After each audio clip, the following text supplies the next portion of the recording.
Over the next 3 or 4 weeks, a massive aerial 1080 poison drops are going to take place in 55,000 hectares behind you. Now these poison drops are becoming a more frequent occurrence in New Zealand. Later this year there's a poison review held by IRMA. Now the aim is to look at 1080 and basically weigh up the advantages versus disadvantages and see if it should be continued to be used this way in New Zealand. There's a lot of concern over the use of this poison that many people aren't aware of. So we're going out there into the hills to have a look what's going on at ground level, and we want you to be part of this by logging into the website at the end of this story and having your say. We'll also visit some of the people directly affected and really see how they feel. But anyway, we've got a chopper to catch, so let's go.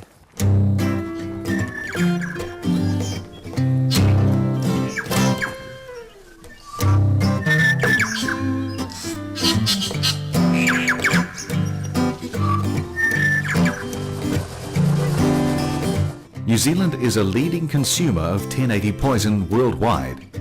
1080 is produced in a factory in a small town in the United States, and New Zealand consumes about 90% of world production. Getting an early start, while the frost silently erects its crystal structures, is one of the best parts of being in the hills on a crisp winter's day. A great network of tracks make New Zealand's remote backcountry accessible even to the novice tramper. Bridges are often an overlooked blessing provided by our previous men of action. Overlooked, that is, until you encounter a frozen morning with the icy water roaring its reminder for due gratitude. Breathing the air filled with the aroma of mosses, plants and trees, hearing the birds serenade as they flit urgently from branch to branch, and the fleeting glimpse of a deer can be the final brushstroke that completes the masterpiece that is our wild places. Got our first evidence of death.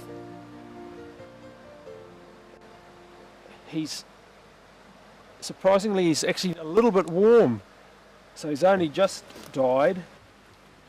I'll just take him off the track, and the creek's just down there, so we'll put him up there somewhere, but and see what else is around.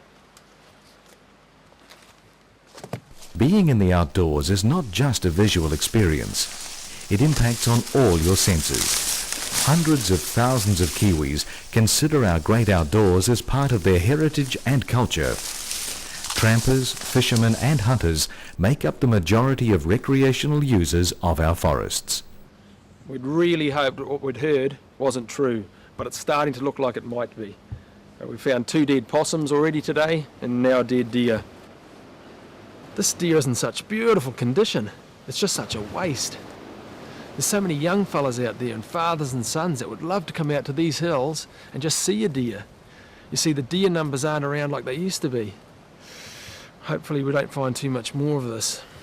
I'm starting to get a bit worried. Yeah, I've been involved in conservation management issues for about 20 years or so. I've started off working for Forest and Bird in head office, and I've worked for environmental NGOs like Greenpeace, Worldwide Fund for Nature, the World Conservation Union, and most of my background has been in forest conservation management. But I've also worked in Parliament as an environmental policy advisor, and there was working on toxicology, toxins, contamination issues. So I've got a kind of broad background in this area. Often people might say, well, what is 1080? It's actually a natural toxin. It naturally occurs in plants in some parts of the world, not in this country, but in Australia, especially in some parts of South America. It's a toxin that you get in some plants. It was then synthesized as a toxin, and the synthetic form of 1080, it's called sodium monofluoroacetate, and the synthetic form is identical to the naturally occurring form in plants. And the key issue, though, is that it's a toxin that is able to kill certain animals through a variety of different mechanisms, depending on whether that animal is a herbivore or a carnivore.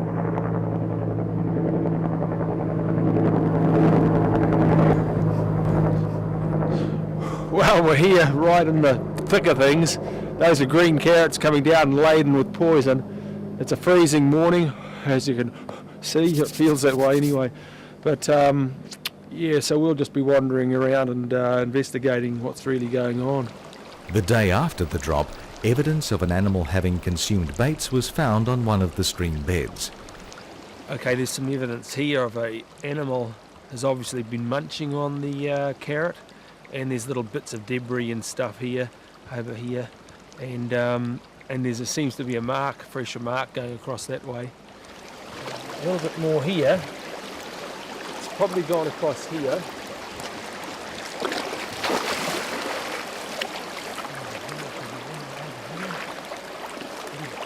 Wintertime is ideal for conducting these aerial poison drops. A window of 3 days or more of fine weather is required to expect a successful drop. Winter is preferred because the animals are more hungry and the baits last longer in the cooler conditions. There is also less activity by forest park users. It is now 24 hours after the drop and dead animals are starting to be encountered. We've come across this beautiful hind. She's a bit bloated. That usually starts happening within half an hour. Rigor mortis hasn't fully set in yet. So it's I would sort of say about death probably happened within the last few hours.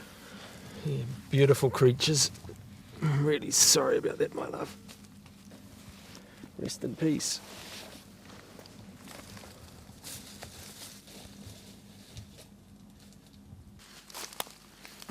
Steve's just filming a carker up in the tree there and happened to look down and he noticed another deer down here. It happens to be a stag. You can see he's lost a bit of hair here on the head, which is, you never see that. I'd suggest he's perhaps been banging his head against a tree, unfortunately, out of sheer misery.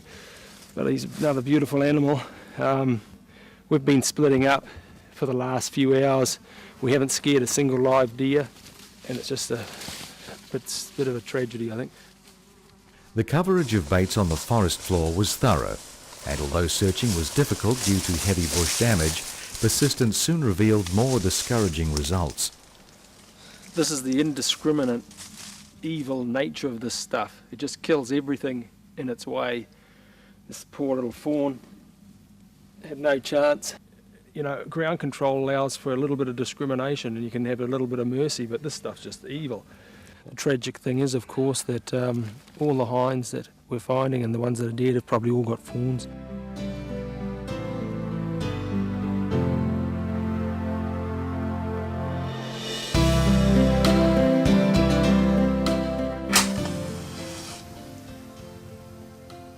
Silent screams from broken limbs give us warmth as daylight dims.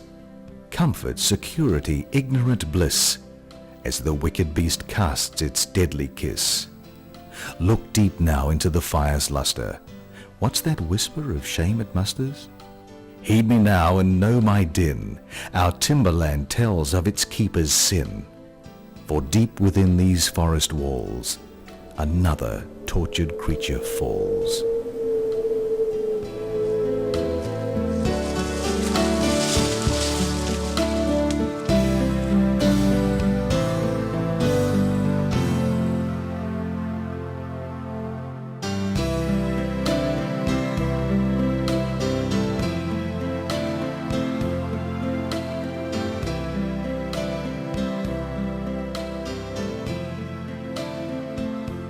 Contaminating for the whānaus of ngā pūtahi has always been a real issue.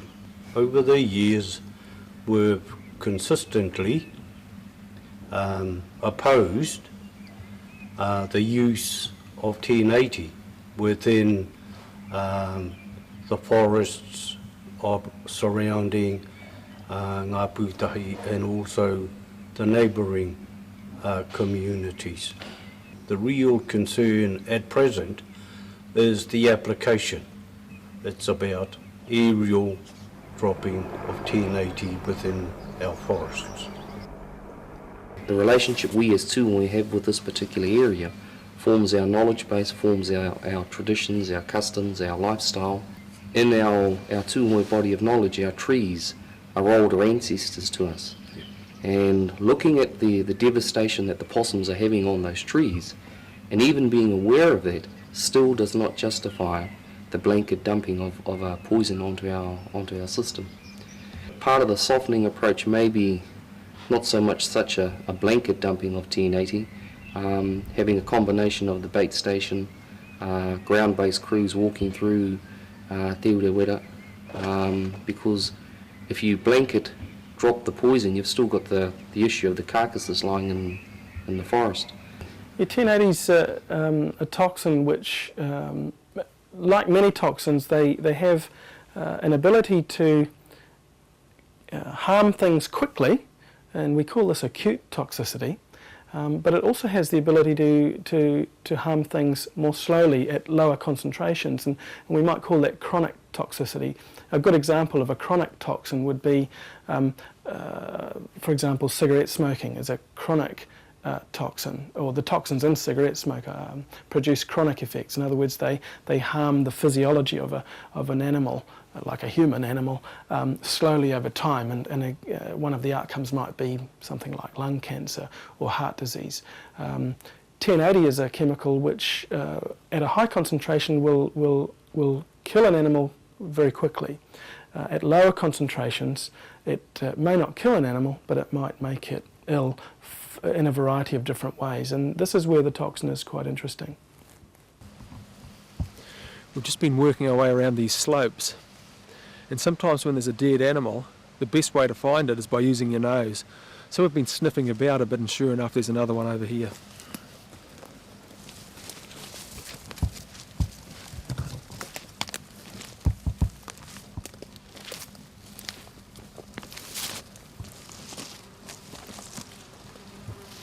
Apparently it takes between 1 and 17 baits to kill a creature like this.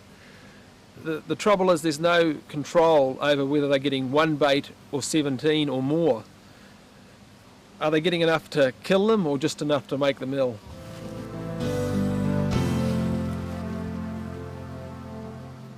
Department of Conservation and Animal Health Board have joined forces to prepare their submission for the IRMA review.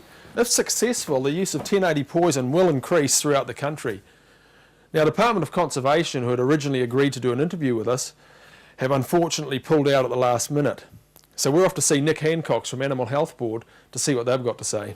Our program involves carrying out intensive possum control over about 6 million hectares every year. And of that, probably about, in any one year, maybe up to 500,000 hectares might be targeted with aerial application of 1080. When you start getting into very difficult country, steep country with difficult terrain, difficult vegetation cover, it gets to be pretty hard work for guys working on the ground to get a good result.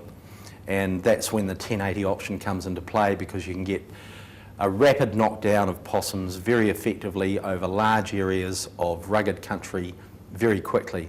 Over most of our operations we actually use other methods, so most of the work we have done is done by contractors working on the ground using whatever method they think is most effective, and that they can get the job done and make a profit for their contracting business. So we've got guys out there with traps, guys out there with cyanide, there's all sorts of work going on.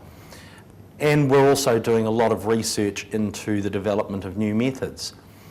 For example, ferrotox encapsulated cyanide, which is now the mainstay of ground hunting control, that product came out of Animal Health Board research. So we're always looking at new ways of doing the work, better ways of doing the work.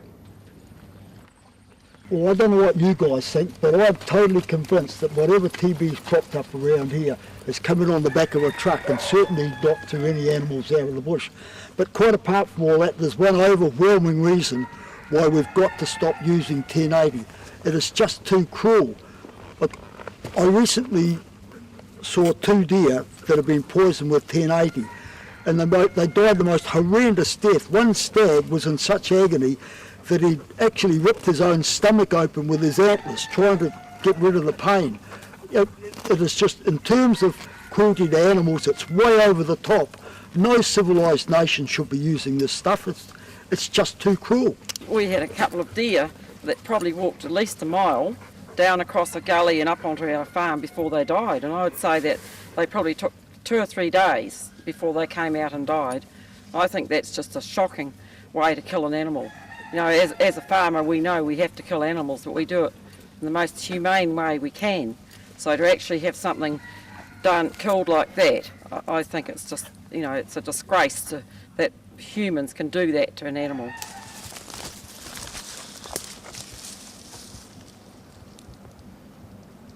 The more deer we're finding, the more signs of distress that we're also finding. This poor animal here has obviously been trying to expel the poison or whatever's in her gut, and she's been pushing, and out the rectum area here there's just full of, the blood vessels are all full, which is totally unnatural. There's a pile of blood here, there's some blood here. Yesterday we had a hind that had frothing at the mouth, some sort of out of her nose, and some, you know, strange looking phlegm. This is ugly stuff, ugly stuff. This poor creature's suffered unnecessarily.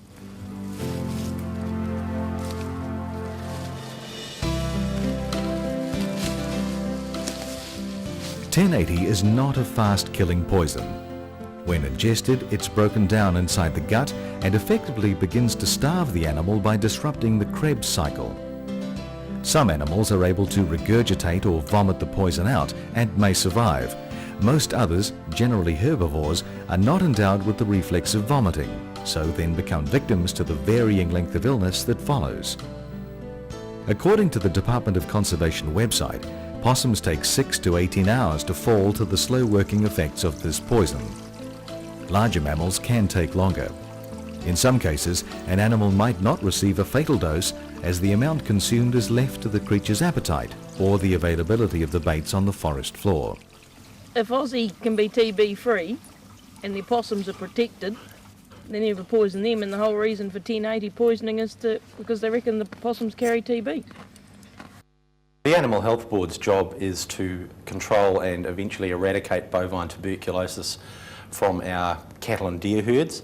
The TB problem actually peaked in cattle and deer herds in 1994 when we had over 1,700 herds infected, and things were in a pretty bad way. And we got into that situation because for a period of about 10 years through the 1980s there wasn't enough possum control done. The program was seriously underfunded. We've had a very good run over the last 10 years and we've achieved a 90% reduction in herd infection rates, and that has mostly been attributed to an increase in our possum control effort, with the possum control budget increasing from about $8 million a year to around $55 million a year. In 40 years I have never seen a TB reactor in our herd, and I'll tell you an interesting thing. My neighbour live captured 300 feral deer from out of the Tihoi River, and each one of those deer were TB tested by our local TB bloke, and not one reactor. So I am totally convinced that the TB is not coming out of the bush. It's coming in on the back of a truck. Oh, this is exactly right, yeah. In all the years, all our neighbours, none of them have had TB reactors. No, I haven't had a not reactor. had TB. No, we've never had one. And the interesting thing was when we had the big outbreak in Wairoa 2004, which came on the back of a truck, the Animal Health Board insisted that it was coming down the headwaters of our stream, which is the Waihua stream, which starts at the top of our farm. Now, as I said very sarcastically, if that was the case, did the possums all go hop, skip and jump over our farm before they got down to the river, you know? Even if there was TB in the feral animals, and I'm convinced that there's not, but even if there was, there's absolutely no reason whatever to use 1080, because there are plenty of good other methods of cleaning up possums or deer. Certainly you don't need to use 1080, it is just too cruel. It is believed by many farmers that our TB problem has been addressed by the Animal Health Board by implementing improved transportation practices and the introduction of the Animal Status Declaration. Because of the stricter control measures and improved regulations in regard to the movement of stock, incidence of TB is steadily declining, and TB management in New Zealand has been vastly improved. In the past, if TB was located in the wild, it was generally in isolated locations, so therefore manageable when identified. A lady told me of a chap who worked for Landcare Research, and they were asked to go, as part of their job, they were asked to go and look at animals that had been given 1080 and were, dying. And he was so horrified and so disgusted, he chucked the job and he couldn't stomach it. So, that's looking at it from the human point of view. Yeah. I see no reason why they have to just keep on doing this. It seems to me there's an industry being built up around it with a whole lot of people making a lot of money out of it. And to make money out of cruelty to animals, I feel is just about the lowest you can go, because as a farmer, I love animals, I love my farm, I want to produce as much as I can from it, but I want to look after my animals so they are well fed and healthy and highly fertile animals. I don't want to see my animals dying, and especially dying in a shocking way that this 1080 does to them. Dogs are particularly susceptible to 1080 poison. Since 1080 was introduced, hundreds and even thousands of dogs have become indirect victims through what is known as secondary poisoning. My dog ate a joey, which is a baby possum, and she started reacting a bit funny, so I had a look where she was beside the truck, and she'd vomited up a jawbone of a joey, and I thought, oh no. That was about half an hour, 3/4 of an hour's drive to try and get to a vet. By the time I realised what was going on, and had actually seen it, she'd obviously eaten it a wee while before, and she was starting to get very, very anxious. The eyes started, like bulging. Her jaw started opening, closing, snapping. Then lockjaw started with her jaws open, frothing at the mouth. She was incredibly anxious and tried to do something for her, and she'd settle down, just reassuring her and reassuring her and reassuring her. She was in terrible distress. She started doing it again and again and again and getting worse and worse, and she was in that much, a real nice word for it is distress. Lockjaw, foaming, eyes weird. She knew something was absolutely wrong, but she couldn't tell you what it was or anything like this. I knew there is no antidote. You cannot fix it. She'd vomited the piece up that got her, but dogs are so susceptible that a minuscule amount will tip over a dog. I think the difference is probably I got to see my dog die at very close range, whereas most people's dogs die in the kennel later on that evening. A lot of dogs die from it. It is unnecessary. There are other methods that can be used. I just couldn't handle it anymore. I asked Max to shoot her. As a medical practitioner, I've developed an interest in 1080 in a rather obtuse way.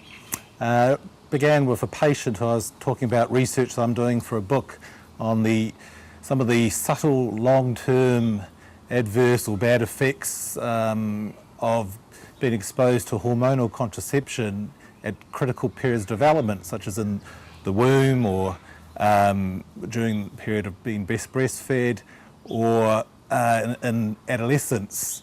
And I decided to have a look at some of the literature, scientific literature regarding 1080, and I found that yes, there was scant evidence regarding the long-term effects of exposures, and they can be even transient exposures at critical periods of time. And I have great concern for water contamination and a pregnant woman being exposed to minute amounts. There's been, in the last couple of years, some fascinating studies done which show that if you get exposed to small amounts of chemical contaminants, and that they may actually have long-term effects which may not manifest till decades in the human terms or to adulthood. And that the adult is a totally different creature to some of the earlier developmental stages of animals or humans for that matter. Another thing that concerns me is the fact that the cumulative exposure of low dosages may also affect gene expression, how genes work and when they work, and switching them on and off, which may have implications to disease susceptibility later in life. And that's makes me worried about the fact that we have not gone looking for the so-called epigenetic factors that may lead to disease and lead to cancer. Well, it's been a pretty uneventful morning this morning so far. We haven't found a lot. We've been pretty thorough, covering a lot of country and looking under logs and all sorts of places. We've gone over ridges, along the sides, in the gullies, because it's important to look at all the various places, because you just never know where something could be. Beautiful view. We're a little bit surprised actually. We expected to find a few more dead possums. We've only found 2 so far this morning, but I guess it's due to the fact that it takes a while to kill them, so they're going back to their hole and dying. But anyway, I was going through here and I found a bit of fresh deer sign, so I called Clyde over and we've been combing through. Sure enough, there's that familiar death smell, and here we have another magnificent deer. It's a male in beautiful condition. What a shame. Well, I don't know what kind of trauma and suffering this guy went through, but he's in a strange position right under a big tree fall. It's as though he was stumbling and just couldn't get up again, and he's fallen right into it. But anyway, another major concern surrounding this poison is the fact that it goes on killing long after this animal's died. In other words, it has a secondary effect. So if, for instance, a dog or any other animal should come along and have a chew on this carcass or a dead possum, then it dies also. And of course that makes you wonder, what about other creatures? Birds like falcons and hawks, if they come and have a peck, what happens there? Insects, they start feeding on the carcass. Another bird comes and eats those insects. What happens there? Another chain reaction. Really makes you wonder. According to recommendations on manufacturers' labels, all animals killed by 1080 poison should be disposed of by being buried deeply or burned, not left exposed to nature and our beautiful environment. The outdoors industry reaches far beyond direct involvement with the bush. The apparel market is one of many affected as the use of 1080 increases. As the wild creatures continue to be wasted on a mass scale, there will be less involvement by Kiwis in the outdoors, which means less demand for clothing and other goods. When the cost of aerial 1080 poison operations are quoted as being the most cost-effective, we must also take into account the loss of revenue from all the other participating industries. When this is considered, it becomes apparent that aerial poisoning is not only a cost we can't afford, but highly detrimental to New Zealand as a whole. It's beautiful out here. And I feel incredibly lucky to have spent much of my life in the hills, either as a hunter or as a possum trapper. But I'm just beginning to wonder, are we starting to lose our way a little bit? We're dropping hundreds of tonnes of 1080 poison into the environment, over the hills, and obviously some of that is leaching into the waterways. And I think, yes, as a nation, that we do love our environment, that we have a deep concern for animals, both wild and domestic, and certainly a lot of respect for farmers who have to create a living from the land. But there must be an alternative. And that alternative may end up costing us some more money, but at the end of the day it's not about money, it's about the environment. And I think that all of the people who are involved in dropping the 1080 and all the people who are concerned about what it is doing to the environment, well, they should get together around a table and they should talk about those alternatives. I think history has proven that some of the poisons we've used in the past, the 2,4,5-Ts and the Agent Orange, while experts have said that they were fine poisons to use in their time, I think history has proven that they weren't fine, and perhaps history will also prove that 1080 poison isn't as environmentally friendly as what we'd like it to be. And for me, that's what it's about. Not only for myself, not only for my children, but for my grandchildren as well. I believe there is a better way, and we need to find it. We need to find it pretty soon. Originally, we had assumed that a lot of the possums were going back to their homes and dying, and that's why we weren't finding that many. However, after returning to the drop zone several weeks later, when everything's really starting to smell bad, what we discovered is that very few are actually dying in their holes. When they're rotting in a concentrated area, the smell really permeates out through the hole, so they're pretty easy to find. The conclusion that we've come to is that either the possums just aren't taking the baits as well as they hoped, or, as we suspect, there just never were the high numbers in these areas as we're led to believe. Another interesting thing is that although we've found a couple of dead rats, we haven't found a single cat, stoat, ferret or weasel, which apparently are targeted through the secondary poisoning. It makes you wonder whether they really go for dead, rotting carcasses. Anyway, we'll duck off and see Kevin Hackwell of Forest and Bird and see what their views are on 1080. Well, one of the big things for Forest and Bird throughout its history has actually been the impact of introduced grazing animals in our forests. That it was a really big issue in the early 1900s, and a lot of Forest and Bird advocacy led to things like the Forest Service, as it was then, setting up hunting. Now, there were professional hunters throughout the country shooting deer and goats, because one of the big issues, of course, was of the understory of the forest being eaten out, erosion. So it was protection forests, trying to stop the floods that we have, and which are starting to see again, actually. The impact of possums, of course, that New Zealand didn't have any land-based mammals historically in our past. The only mammals that we had that were on the land were a couple of species of bat, so that the browsing mammals coming in have had huge impacts on our forests, which have not evolved with the idea of animals with teeth that can browse them. They had to deal with birds with beaks, and that was quite a different sort of thing. And because of that, our forests are particularly sensitive to browsing mammals, and there's been always the issue of hunting, of controlling those mammals, and in more recent times we've been using 1080 as a poison that's very effective for that, and Forest and Bird supports that. If there's something else to do the job better, we'd support that as well. At the moment, it's the best we have to be able to manage, particularly things like possums, stoats, rats, over huge areas. Another issue that's often raised by hunters is this issue of the poison. They say, oh, it's a poison. We'd rather not be dropping poison from the air. But the thing about 1080 is it's actually one of the safest chemicals that you could think to do this job. I have here a little prop, which is my Ripples salt and vinegar crisps, and the reason why I often carry these around when I'm talking to people about protecting New Zealand's bush is because 1080 is sodium monofluoroacetate. It's a very simple chemical. Sodium fluoride is a salt. In fact, there's sodium fluoride in your table salt. It's mainly sodium chloride, but there's also sodium fluoride in your table salt. And acetate, presence of water, breaks down the vinegar. So the breakdown products of 1080 are salt and vinegar, pretty much, and it's the sort of thing you'd put on your crisps. And that's the thing, 1080 isn't one of these persistent chemicals like DDT, there's the organofluorides, chlorides, which people are worried about. This breaks down really quickly in the environment, so it's actually, in that sense, one of the safest chemicals we use. Forest and Bird is not hanging out for 1080. If there was a better way of doing it, we'd go for that as well. I mean, we realise there are issues with it. It's always a matter of balance. When you get onto the subject of deer hunting, you invariably find that the subject of numbers comes up.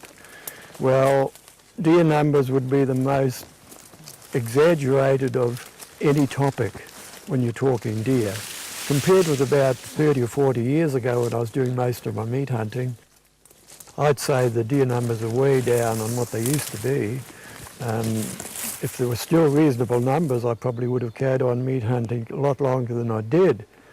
I would guess that in the areas that I hunt in, the numbers would probably be only about 10% of what they used to be. To read the deer numbers, you can't just, for example, see 2 or 3 deer on the road or see 3 or 4 deer on a clearing and say, wow, there's heaps of deer, because that doesn't really tell you anything. All it tells you is that you saw 3 or 4 deer. The way to tell takes a little bit of time usually. You've got to get into the bush, cover a reasonably extensive area and look for all the indicators of what the population of deer is like. For example, the most important one would be the hoof prints, and you've got to take into consideration when it last rained, and then sort of weigh up how old the prints are, how fresh they are, how many you see, and you also look for signs of where they've been feeding, how much available feed there is. If a a clearing, for instance, has been well eaten down, then you know that there's a reasonably good population of deer there. You also look for the number of pellets that you find. That's the deer droppings, we call them. Gives you an idea of how many are there, and you look for the age of those as well, because they will last a long time before they decompose. Then you also look for things like number of deer beds, the number of cast antlers that give you an idea of how many stags there are. Hey, look at this. Cast antler. You know, goodness knows how old that is. All covered in moss and crap. Nice and pointy. It's been chewed. The deer sometimes, they chew the ends. You probably can't see that, but they chewed them for, I don't know, they get the calcium and stuff out of them sometimes. That's been chewed there to that point. That's an old one. That's a... That's another sign. You don't find many of these days. It's another sign of low deer numbers. You used to find them all the time. Cast antlers, fresh ones like. And yeah, I haven't found any fresh ones for a long time. Anyway, okay. Also, sounds. If you're going through the bush, whether you hear something running away, whether you hear an animal barking that smelled you that you haven't seen. You also look at the rubbings on the trees, the saplings, which indicates that there's been stags in the area. But when you take everything into consideration and weigh things up correctly, the only conclusion you could come to is that there aren't the numbers there anymore. Another important point I didn't mention was the roar. I'm caught up there with the rifle, and he's between me and this thing. Anyway, next thing I see a bit of antler, but I thought it was only a spiker or something, because I couldn't see properly through there, but it's got more. All you could see was the tops. Yeah, and so I thought, oh yeah, and then it kept coming, and it stopped here somewhere, and then that's the time to give him another roar to change direction a little bit.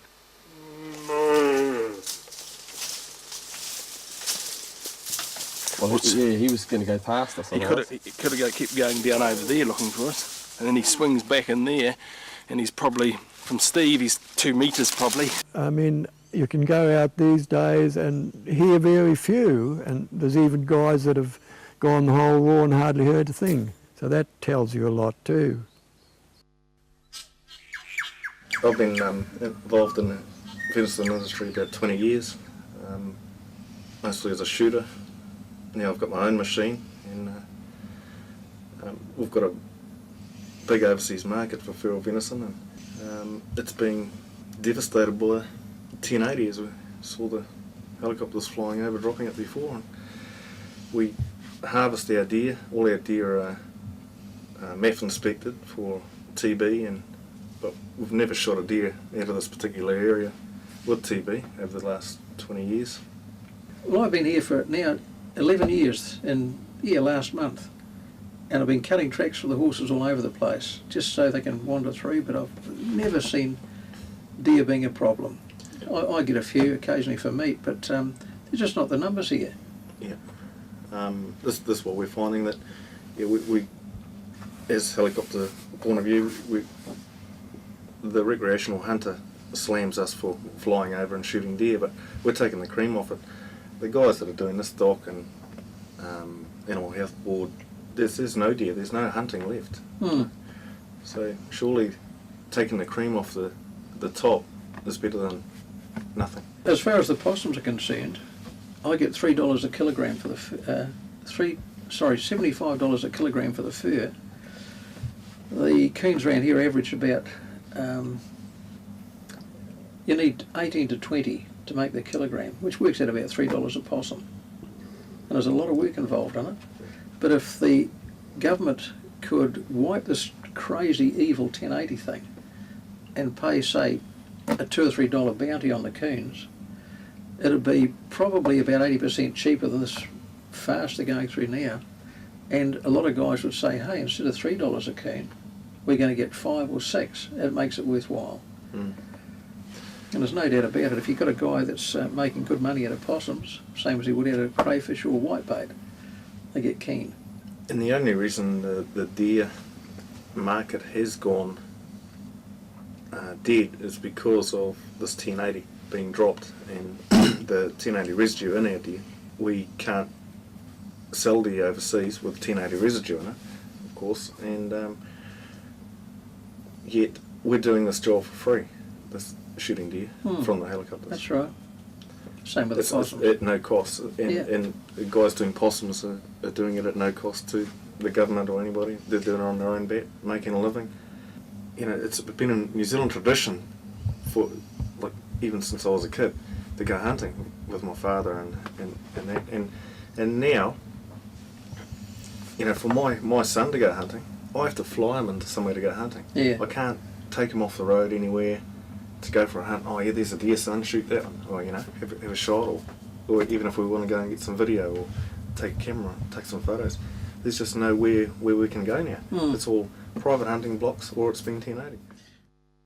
We've been involved with possums for the last 30 years. As private hunter through to running training programs for pest control in the early 90s, through to getting back to my roots with commercial fur harvest and dealing with possums commercially since about 1998, right up until the present moment. Using possum fur as an ingredient in yarn, it's contributing probably around $80 to $100 million a year in value added in terms of export in the tourist market, and it's probably employing, from a manufacturing perspective, anything up to maybe 300 to 500 people. I reckon anyone that tells you that there's 70 million possums in New Zealand, I think is not really looking hard at what the current situation is. I mean, the number of 70 million possums was bandied around 10 years ago, and how that figure was arrived at was a fairly, wasn't all that robust. I would like to think actually that if there was, well actually I'd like to say if there was still 70 million possums in New Zealand, then all the money we've spent in the last 10 years and all those that have been actively involved in the industry really haven't done their job. And from my perspective, I think we've seen a huge reduction in possum numbers in New Zealand, but I'd be very surprised if there was more than 35 to 40 million possums left in New Zealand. And given the way things are going, you know, we'll continue to probably see those numbers drop. It's worth considering that you know, 70 to 80% of all the possum control work that's done in New Zealand is actually done by ground operators, not by aerial poisonings. And you know, these jobs are done by really organised professional contractors. These are guys that got their act together in the early 90s when the policymakers were saying that, you know, a man on the ground couldn't do the work, and got themselves organised to the point now where the bulk of all the possum control work done in New Zealand is done by ground operators and done very professionally and to a very, very high standard. I've been possuming now for about 8 years. The last 4 years I've been contracted to the Department of Conservation. We normally have a time limit on these blocks, anyway, you know, like around 3 months, I suppose.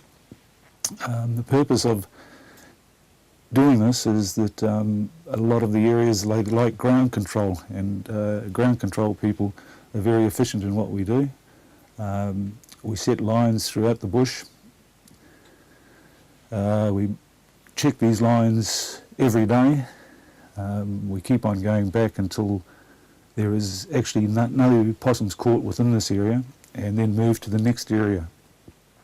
We do this going right through the block, sorting the block out, making sure we've caught everything. When we've finished, we actually call for a monitor. Now the monitor is employed by Doc, comes onto your block and puts 5 lines of 10 traps at random anywhere on your block. He leaves these in for 3 nights. If he catches more than 5 possums, you are deemed to have failed your block and have to go back and start again.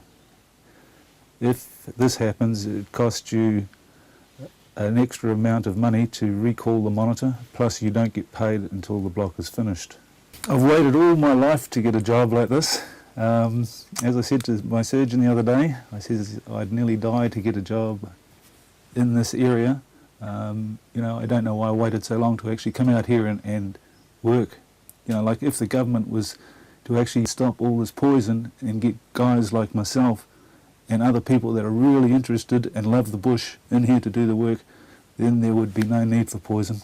And I'd like to see the commercial side of what we're doing taken more seriously, because at the end of the day it's using and taking animals out of the environment at no cost to the public. It's been taken for commercial gain. The people that are out there recovering the fur are doing it off their own bat with their own resources.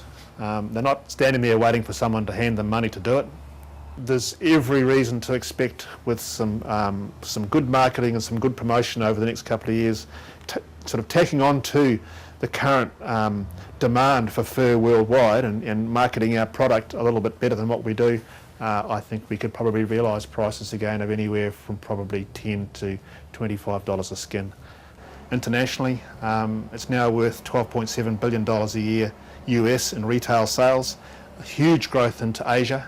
And that's just for the traditional fur on skin type product. If you put into the context of the fur fibre, there's an awful lot of people out there that might, whereas they might have some reservations about wearing a mink coat or a fur as per se, they don't actually associate wearing a knitted garment or a piece of fabric as having the same stigma. There are plenty of good competent ground operators that can do an excellent job. I remember a few years ago there was a big 1080 drop, but I refused to allow them to drop 1080 on my place. The ground contractor got a kill of under 1%, whereas the helicopters in the 1080, in some blocks they had to go back twice and three times to get it under 3%. So, and what's more, the ground control was the cheaper way of doing it. So there's just no justification for using expensive real 1080 drops. The biggest issue for me as a fur trader and a trapper is the absolute waste that we have in the industry at the present time with the use of the likes of 1080 and some of the other poisons, which are we cannot get any product from those dead carcasses. We'd much rather see a system, or the criteria that should be developed is that there should be no waste. In other words, there should be no killing programs in the country where the carcass or the product cannot be taken from that carcass. It's the same as like when I was a kid. You know, you're at school out in the country and so on, or you had all your mates at school, and every second kid was out there trapping possums for skins and fur and so on. And you don't get that now. It's a generation that seems to have been lost, and you know, you can't get any young fella out there to help you or that knows what they can do or to keep up, and the fitness levels. They're sitting at home on the PlayStation and they're not doing anything. They're bored, getting into trouble. There should be some sort of training scheme. You've got government schemes, polytechs and so on, doing all sorts of courses for all sorts of industries. Weeks of intense searching was made more difficult because of the heavy bush damage, which occurred several weeks before the poison drops were undertaken. When possum numbers are quoted as high, it was expected there would be evidence of browsing on the leaves of the fallen branches. However, after close observation, very little sign of browsing was found, and the majority of the fallen limbs and trees were in perfect condition. We are often told that New Zealand's bush wasn't designed for browsing by animals with teeth. However, we must remind ourselves that New Zealand was home to one of the largest birds in the world, the moa. These birds were capable of devouring large quantities of flora and were present in all regions of New Zealand at up to altitudes of 1,800 metres above sea level. It is clear to see that this wood pigeon nips and tears the tree, totally stripping all leaves with great efficiency. If this kereroo bears any resemblance to the moa's feeding characteristics, one could certainly imagine them to be a very destructive browser, capable of consuming huge amounts of vegetation. It is the belief of many New Zealanders that deer's feeding habits, although possibly not as aggressive as the moa, have simply filled a forest browsing void left by the demise of the magnificent moa. Everywhere we've been has been totally smashed and annihilated. What's more interesting is the extent of this damage. It covers hundreds of thousands of hectares. So what's caused it? It wasn't the creatures of the forest. Perhaps it was wind or a cyclone. Large snowfalls are capable of causing devastating bush damage on a massive scale. Snow accumulates on the leaves and branches of trees and becomes so heavy that the branches can no longer withstand the weight and break off, or in some cases, the whole tree falls. However, nature has its way of repairing the severe canopy damage by permitting more sunlight to reach the understory, and new growth begins immediately. Well, it's now been 3 months since the snowfall happened here, and from what we've seen, this snowfall alone has done far more damage to the bush than the possums and deer have done since their first arrival here. And unfortunately, what can happen now is that the possums are blamed for canopy damage when it can be the result of natural occurrences like rain, cyclone, wind, snow, which all can cause flooding and slips. But when you look from the air, you can really see the full extent of the damage. It's widespread, and it's quite awe-inspiring just what nature can do. When assessing the main risks to our forest, I think we'd all agree that the biggest threat is to our native birds. And with this in mind, we need to address the real issue. Feral cats, rats, stoats, ferrets and weasels are all ferocious killers. These carnivorous hunters not only kill for survival, they also kill for pleasure. There is no question these creatures are the #1 threat to our bird life. Relying on a secondary kill from 1080 poison may not have much, if any, impact on these pests at all. It is vital that we concentrate more focus on controlling these elusive predators directly. That's a first grade skin. Second grade skin, red-brown. They're tacked out like this to preserve them and also reduce the weight when we export them, especially when we export them. It reduces the weight by at least 50%. And they're much easier to pack and much easier to grade. We can see the faults that are in the skin. There's there. That's a fault. It's caused by possums fighting, and for every bit of damage it shows up as a black mark on the face of the skin. And they're made into garments like this here, like the cushion, beautiful cushion, or bedspreads, tan skins here. Just for novelty items, a beautiful skin. That particular one's been dyed, that particular colour. Collars, cuffs, and so on. Yeah, another side to our operation is the pet food side of it, which just gives the trappers another string to their bow and another income stream. We pack them in boxes of 20 k's, which are put into the freezer, and they're sent off to the processing factory, which then make them into dog rolls or into canned pet food, or in the new process that we've been developing is a dry dog food biscuit, which we hope will be fantastic for the market and hopefully produce more money for the boys. We have been very badly hurt by the poison industry in New Zealand, which especially 1080. That is one of the reasons why we can't do the human consumption angle, and that is definitely where the money is, big money, probably 5 times more lucrative for the trapper than what it would be at the moment.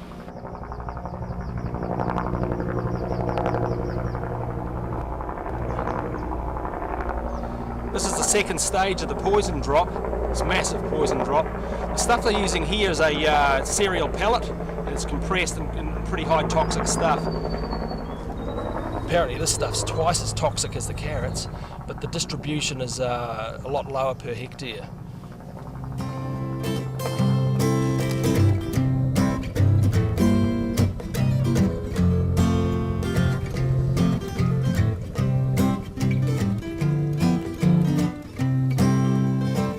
These cylindrical cereal pellets are spread at a lower rate per hectare than that of the carrots. But we're just surprised at how good these guys are at distributing the stuff. There's another one over here.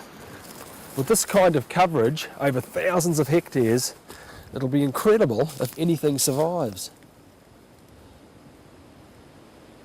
Some of the recent studies that may have possible implications for 1080 that worry me are ones involving extremely low dosages of chemicals. They may be toxic at a high dose, such as arsenic, but at very low levels, parts per billion, arsenic has effect on gene expression without actually altering structural parameters, which may have make an individual creature more susceptible to disease later in life. And some recent studies at the University of Washington State University by Michael Skinner and colleagues in the last 12 months also concerns me deeply, because he found that exposures to a commonly used fungicide in the wine industry and a commonly used pesticide transiently given to a pregnant rat may lead to long-term effects on fertility and also to other disease factors which can be passed on, inherited, up to 4 generations without causing any DNA mutations. And we don't know whether this may occur for other substances such as 1080. I've been on this property for 9 years, and my biggest issue with the 1080, it's the second time that they've done it, is that I went to a meeting to try and explain to the powers that be my biggest concerns, which was I'm not very far away from the forestry. In fact, my dog kennels are 300 metres. I go 5 kilometres that way and I go 6 kilometres that way. And from what I understand, anything that's killed by the 1080, or everything that's killed by the 1080, doesn't die instantaneously. So I don't mind if their carcasses stay in their forest. That's fine, not my issue.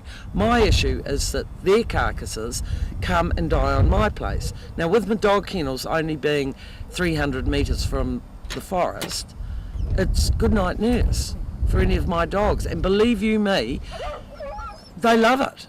Anything lying around, they think it's like bubblegum. And when I went to the meeting that was called by the proponents of 1080, I was told that I couldn't be a very good farmer if I couldn't control my dogs, which really, really upset me. I mean, what would happen if you went and threw a whole lot of jelly beans in a kindergarten and said to the mothers, hey, don't let your kids touch them because they're poisonous? And even if you cleaned them up, you'd still end up with 1 or 2 behind a chair, and that would be murder. Whereas apparently my dogs aren't very important, and they're not very good dogs, you're dead right, but they get the job done here. The other concern is my water. You know, the health board came up, they were more concerned that I had signs all along the boundary and that my signs would distract from the 1080 signs. They didn't care that I had dying 1080 carcass dead things in my water and that I was drinking it. And not only me, there's 8 other families that get their water from the same water source. But who gives a damn? One thing that's often said about 1080 is that it breaks down very, very rapidly, and I would agree with that in most situations in terms of what the published literature in the science community says about 1080. Studies that have been done that have tested 1080 breakdown at different water temperatures have shown that it breaks down very rapidly at 21 degrees Celsius, but it breaks down a lot slower at 11 degrees Celsius.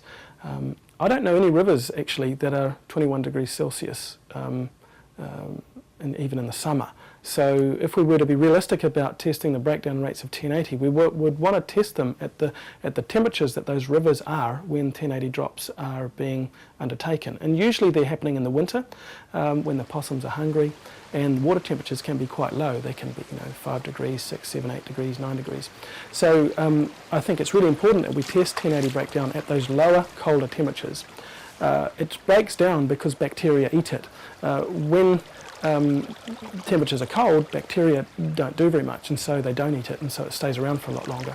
And so it can stay around for many, many months in the very cold parts of the year.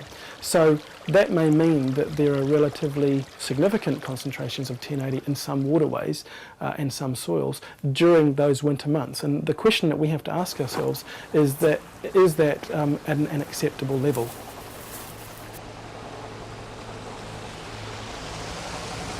It's impossible for these guys to keep this stuff out of the waterways.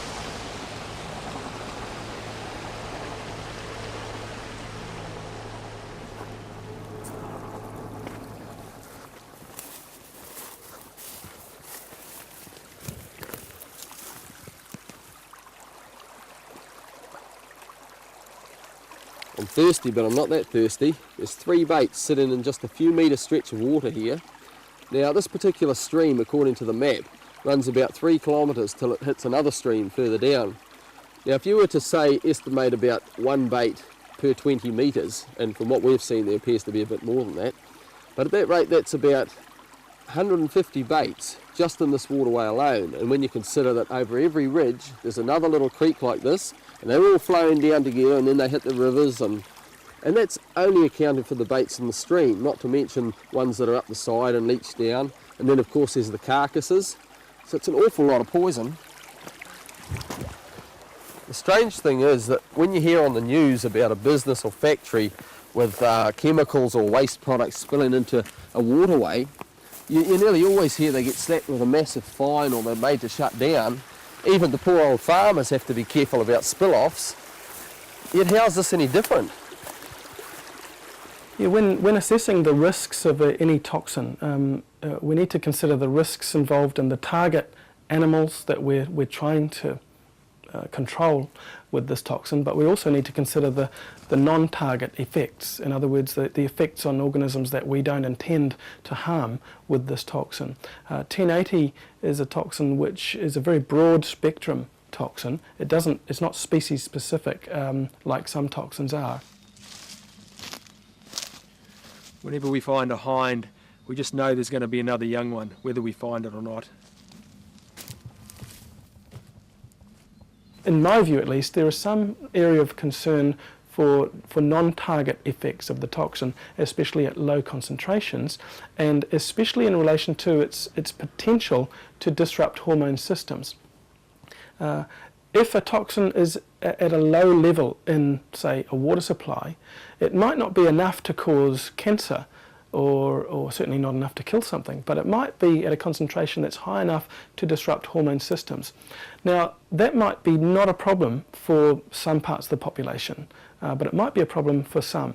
For example, it could be a problem for during pregnancy. Okay, at low levels, an endocrine disruptor, hormone disruptor, at low concentrations can still be problematic during fetal development, and in the science literature, the studies that have been done on 1080, dosing, for example, mice at different concentrations, have found and have shown that that there is evidence of disruption of the reproductive system in mice at certain concentrations. Okay, and the key thing I think is that what is going on at the very low concentrations, because those are the kinds of concentrations that we might experience in waterways in New Zealand after a 1080 drop, for example. Are there any risks to people at these very low concentrations? And secondly, are there any risks to non-target organisms, including native New Zealand birds and frogs and fish and so forth, that might be gaining access to this water? And so what I've found in looking at the literature is that there's a few unanswered questions, and we can't come out with a definitive answer. Well, it's now been 7 weeks since the drop took place in this area, and we've been searching all day long and only found one other dead possum. And now it's nearly 4 o'clock and we've come across this poor creature. The trouble is, there never were the deer numbers or the possum numbers in this area to warrant this sort of an assault. Look at the terrible way this creature died. Its head's all twisted around and it looks like it's had its neck broken. It's probably suffered. The other thing is, it's been nearly 2 months since the drop and it's in relatively good order. And all that stuff's leaching down into the waterways for goodness knows how long. certainly a key concern for us and for people who live in this area is to have 1080 poison get into the food chain, because a lot of the communities up in this area here are still dependent on the bush as part of the food supply. You know, guys go out pig hunting. The pigs eat possum carcasses and other animals that have been killed using 1080. So these are the concern of 1080 getting into the food chain that way. Carcasses that fall into the streams, of course, wind up somewhere. Eels do eat dead carcasses, and the findings also has shown that 1080 also ends up in the tuna. If I was to catch a tuna that had just eaten a dead possum, what effect would that have in my health further on down the track? The emphasis is always placed on how much you have to take to kill you instantly. They don't consider that most chemicals don't really react straight away. It just sits within your system, and then something will trigger it, and then of course you suffer the consequences after that. The introduction of a bounty and the response from the main users of 1080 is that they tried bounty back in the early 50s and it didn't work. Well, of course you can't compare the 50s with 2006. I know myself as a teenager, there was employment, full employment, even for rural areas like Ngā Pūtahi here. And of course most of the families in and around this area is on a benefit of some sort, and just by way of introduction of a bounty would certainly help in terms of employment. I guess there's an acceptance that we have a major pest problem that's impacting on native bird populations in this area, so there's definitely a need for pest control, but to use methods that I think are more environmental friendly, more culturally acceptable to us, and measures that can create employment opportunities as well. We are guardians and we need to ensure that it's handed on to generations to come. And that is one of the greatest differences between our culture, which is Māori, and of course as against the European. We're here forever.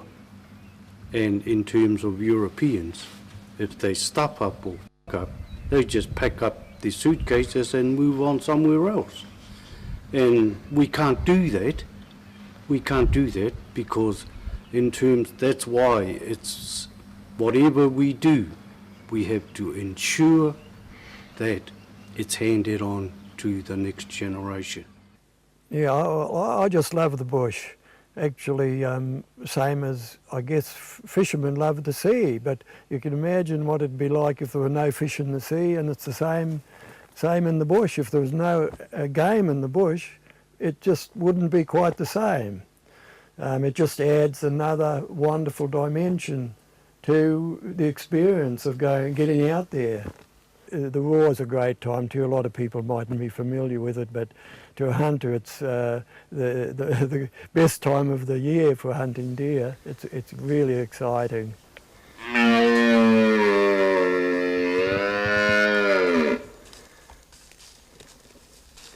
He was just worked up, up and I think a bit he was angry. so worked up that he didn't want any opposition. He was willing to, try and challenge anything that was coming.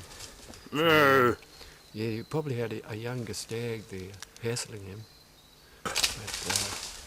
But you're never quite sure.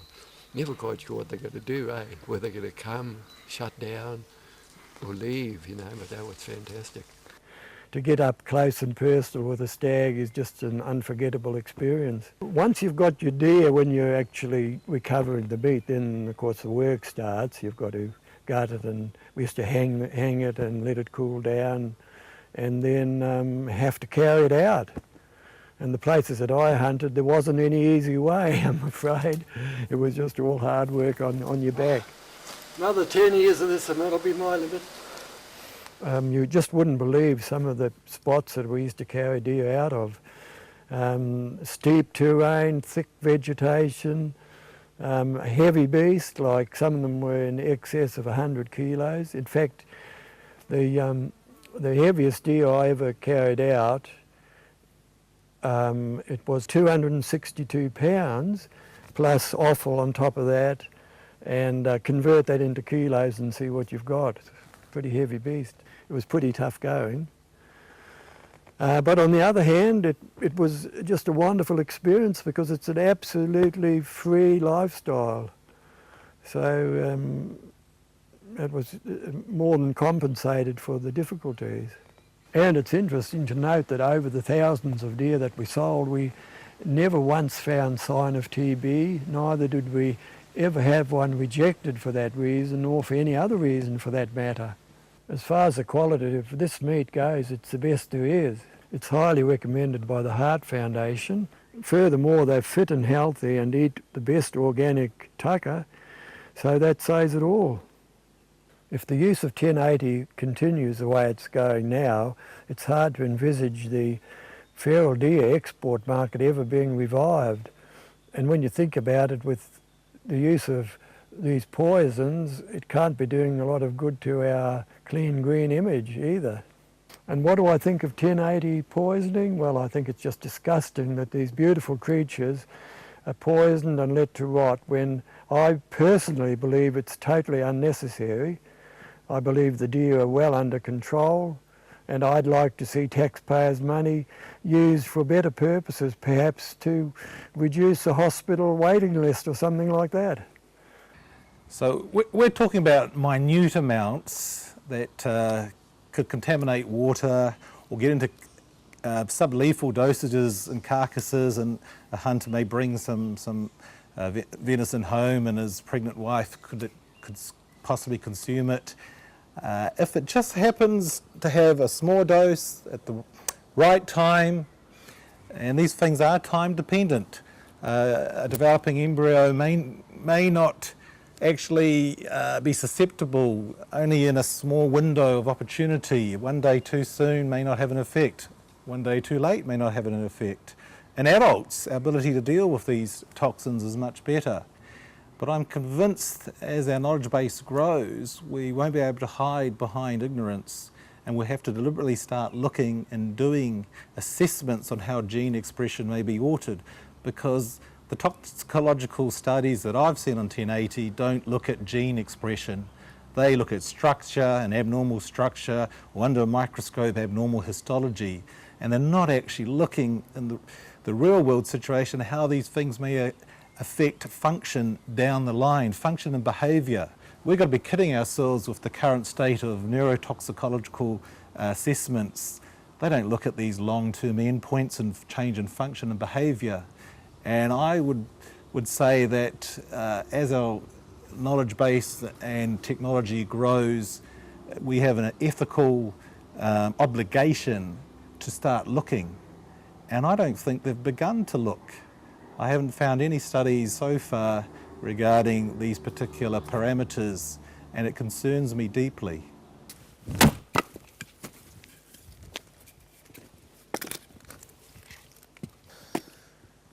It's clear there's opposing views to the use of 1080 in New Zealand, and often it's quoted as our most cost-effective pest control option. But if we look at the figures carefully, it soon becomes apparent that it's not only a costly but also detrimental to New Zealand as a whole. So let's take a look at the figures. Firstly, there's the poison campaigns themselves. This equals at least 20 million. Secondly, the loss of the feral venison and associated industries. This equals at least 20 million.